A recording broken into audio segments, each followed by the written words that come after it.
This is what we look for when we're dealing with old cars.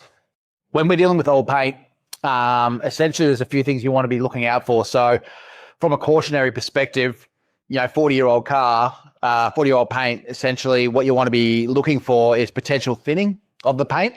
When we're dealing with something this old, the very high possibility is that it's going to be single stage paint, most likely, which was evidenced when we buffed it. So you can see all the paint just transferred into there. So we're actually not dealing with a clear coat system here. We're dealing with single stage paint. And there's a few advantages of that actually, because some of the older paints are quite softer.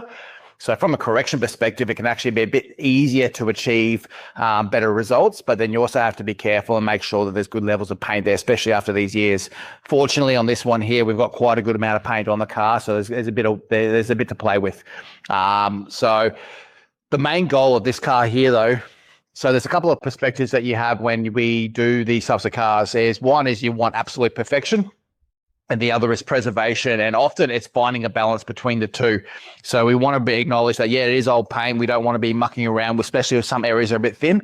And we don't want to be having any sort of issues there. But we want to go, how do we get the clarity back into the paintwork and get the right amount, but without actually doing damage to the paintwork as well, making sure we're very careful. So on this particular one here, there was a fair bit of scratching, and he wasn't too worried about so much the scratching because we weren't trying to chase out every single little detail. But what he wanted was that glossy, was that beautiful red to come out of it. So we're able to do a combination of somewhere around about a stage 1 correction where we're trying to chase out sort of that top level of scratches. So we're going to be left with a few deeper ones here and there, getting the nice clarity back in the paintwork, and then smoothing it out. That will make it ready for a ceramic coating. Few things you really want to note when you're working on something like this, like when these cars are made here, big cautionary areas you want to be looking out for is these protruding edges. They can reap havoc when you're trying to polish, especially when you're up here. So things like, and also these rubbers you can see here, when we did a little bit of polishing work around here, we're getting ready for a few things. We want to be taping off any areas that are going to cause problems. Like these old rubbers can really just suck in compound. So we want to make sure that's all taped off. Up here was actually, this old school car's got felt.